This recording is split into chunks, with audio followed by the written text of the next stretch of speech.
Hello, this is Daniel from sound.headquarters.inc. In today's video, we are building bass traps for the upper perimeter of this production room at the University of Toronto Scarborough campus. We have been working on a whole bunch of rooms in this build. Check out my other videos to see more, and stay tuned to this video to see how we built these bass traps from start to finish. I'm going to show you everything step by step. Here's a little sneak peek of the finished product, and let's get into the build. So for these clients, they needed about 14 inches from the ceiling is what they wanted for their bass trap. So these are the sizes that we ended up using. Our long side of the triangle ended up being 17 inches. And I used a calculator to find out my other two sizes. And now we can just cut all of our 2x2, which is what we're using to frame out these bass traps, to size. So we have one length at 17, and then our other two smaller triangle sizes. You can pause the video at that first clip there to get the sizes if you want to make them the same sizes as these. So I'm just going ahead and doing all my miter cuts. So everything is either at 0 degrees or at 45 degrees. And I'm using my square there just to give me a nice line to follow. And I'm just screwing these together with 3-inch construction screws. I'm pre-drilling just so that the wood doesn't split when I drive the screws inside. And I'm doing 2 screws per joint, and that's plenty strong to hold these all together. So just getting that long side screwed in again. And once again, just pre-drilling and screwing in our 3-inch construction screws to build all of our triangles. So I did all this prep off-site, so that way I wasn't doing all kinds of cuts inside the studio, and it was just a lot easier to pre-make all of these triangles and then just bring them down to the university to start installing. So I ended up building, I believe, 16 of these triangles. We ended up using 14 for this build. Was just good to have a couple extra to use as a template for cutting the insulation, and just in case we needed one or if anything went wrong. So there's all of our triangles, and here is the starting room. You can check out our other builds to see how we did the fiber optic star ceiling in this room. Check out my other videos. But this is the upper perimeter of this room. They want full wraparound bass traps around the entire perimeter of the room. So that's what we're going to be doing for them. So here I'm just marking out where the bass traps are going to meet at that interior corner. And I want both of those points to come together at a nice right angle. So I'm pre-drilling the holes in these triangles and just adding in some 3-inch construction screws there just so it's ready. So that way, once I have it in position, I can just screw it right in. So getting that first one in, and then this one was giving me a bit of problems. Just had to look around for the stud and see the angle, how I had to screw it in. And that's how it happens sometimes. Doesn't always go perfectly smooth, but there you go. So there's the first corner installed. You can see how those meet up together there. And we just go ahead and get all 4 of those corners done in the room. And once all of those corners are up, all 8 of those triangles, then we are ready to start working on the middle braces that are going to go in between these spans. So we have 2 long sides and 2 short sides. And starting with the short side here, measuring out where the center is and seeing if there's a stud right nearby, and just getting that triangle screwed in there. And now I can start adding the bracing that's going to go in between these triangles. This bracing is going to be adding structure where we have something to nail the final trim into. It's going to give us something to staple the fabric into, and it's going to make the whole structure of the bass traps very rigid, the whole frame. So I'm using those little L brackets there to screw into the triangles, these long supports into the triangles. You can see the L brackets installed there. And I'm just using the small wood screws that came with the L brackets to screw those lengths into the triangles there. And once these get screwed in, this really makes the whole structure really rigid. So I just put a zip tie at the top of those triangles there to hook into the L bracket, just to make this easier for me to install by myself. It was such a pain to try to do this without having something there to hold it. So I just used a zip tie at the top of each triangle there to kind of clip the L bracket into.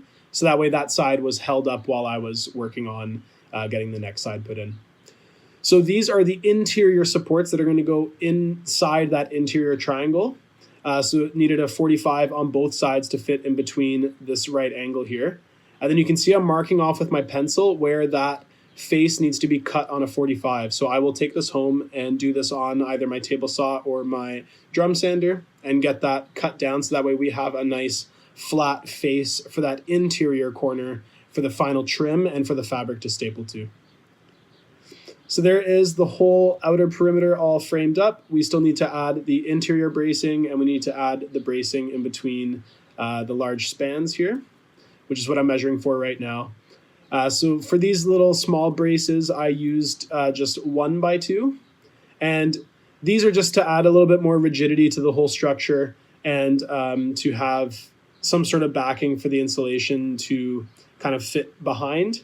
Even though we cut all this insulation into triangles, it was just nice to have this kind of strengthening beams put into the base trap. Just keeps all the framing nice and rigid. And you can see I kind of recessed them a little bit so that way they won't touch the fabric and we won't see it from behind the fabric. We want to leave like 1/8 of an inch, 1/4 of an inch of a recess there.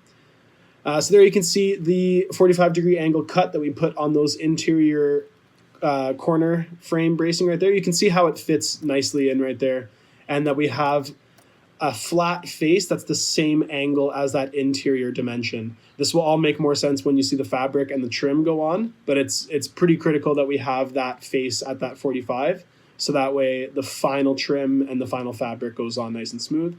Here you can see the whole base trap framing is all done, the full perimeter of the room with all the bracing and everything put in. This is a very rigid structure, and it is ready to hold our insulation. So for this build, we are using Rockwool Safe and Sound. This is 3-inch thick acoustic insulation. And I'm just cutting it to size. And I'm using one of my spare triangles here just as a template to use my little insulation saw there to cut the triangles out of this insulation here. So you can see we got a nice triangle there. And I just made these triangles just a little bit smaller than the wood frame so that it fits in behind the upper and lower 2x2 bracing there, so that it will sit behind the fabric. You can see that there. So just filling up the whole room with all this insulation. We left those corners for afterwards because we still have to do a little bit of bracing in there. And we can already tell the difference in this room once that insulation was put up in there. Here is the trim that I'm using. I'm using a 1/2 inch thick by 4-inch wide trim. This is all MDF. It came in 10 foot and it was already primed white. And the client wanted the trim matte black. So I'm using my air compressor and the spray gun there just to paint all of these trim pieces matte black before I get them ready to bring on site at the university. And there's the router on that 45-degree angle. It's important that for the long horizontal spans of this trim that I cut that 45-degree bevel onto these pieces of trim, because that 45-degree bevel is going to butt up nice and flush against the wall and then nice and flush against the ceiling. So that 45-degree, it's not necessary. It's just a small little like attention to detail, gives us a nicer final finished product.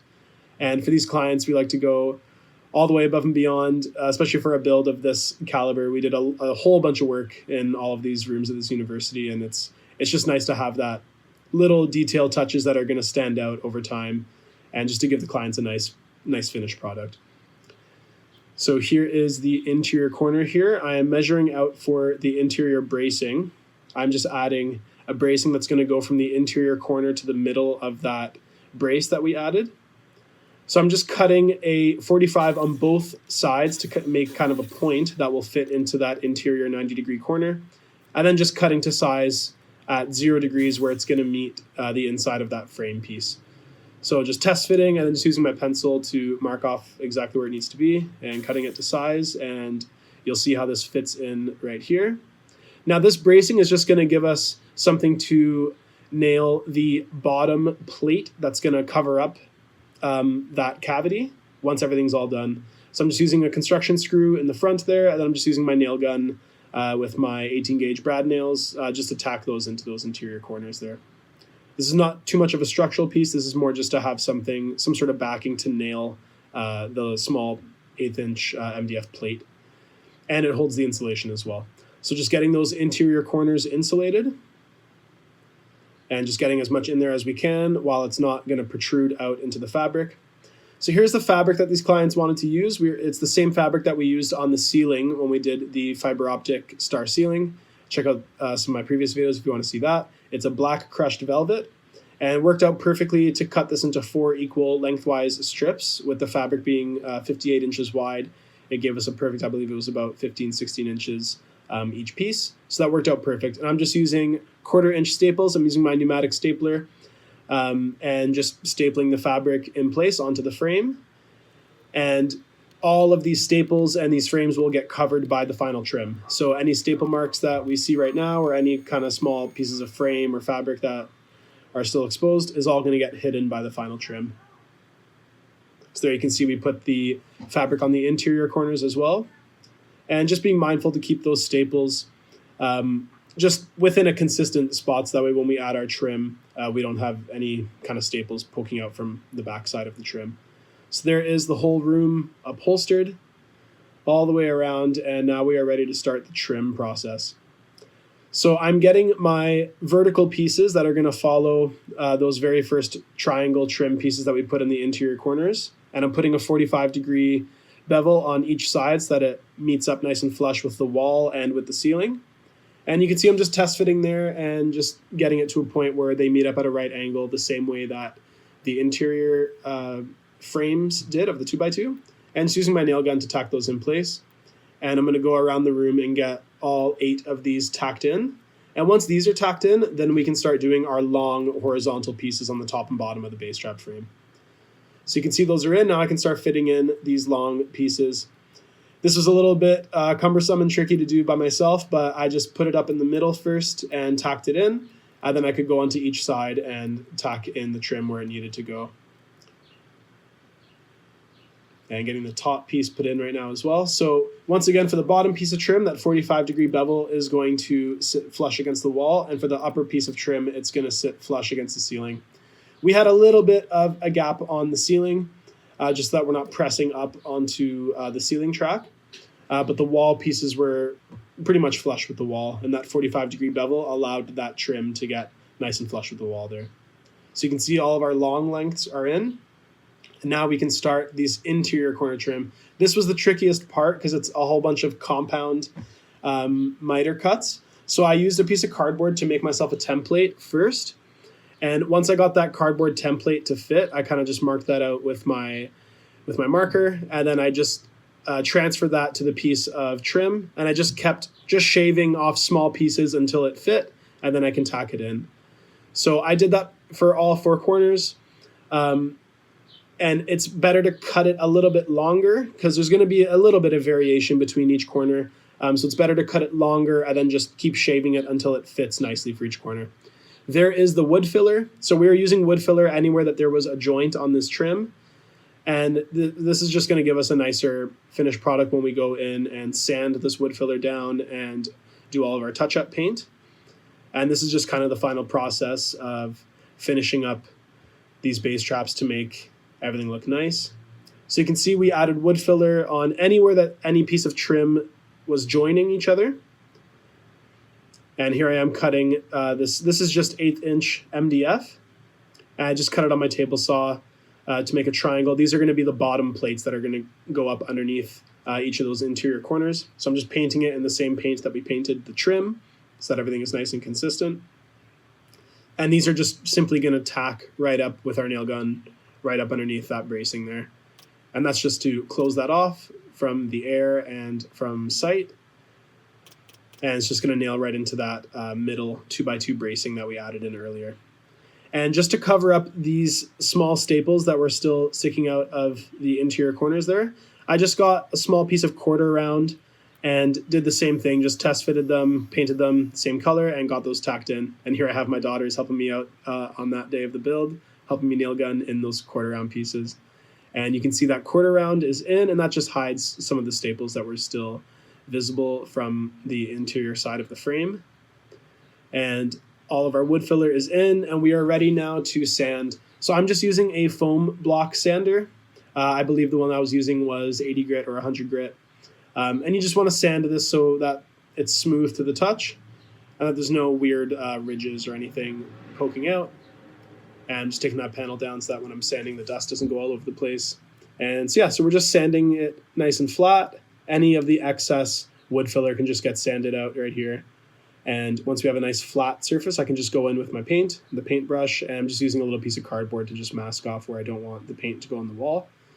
And just going in and touching up anywhere that it needs it. So there's some places on the long pieces of trim where just from handling it and from transporting it in the car got little scratches or little pieces of the paint came off. So We're just going with a fine-tooth comb around the full perimeter of this room, getting anything that needs to get touched up, and that's what's going to leave us with the nice final product, which is right here. So check it out. This is the finished bass trap upper perimeter of this entire room. The client was super happy with how this came out and the sound difference that it made in this room. I'm very happy with how this came out. This is my first time doing an upper perimeter style bass trap. We've done a whole bunch of different style bass traps for people's builds, but this was the first full upper perimeter that we've done. We've done upper bass traps before, but not fully wraparound ones. So this is a really interesting build to do. Really hope you enjoyed watching. I really hope you learned something. Please subscribe for more. This has been Daniel from sound.headquarters.inc. Peace out.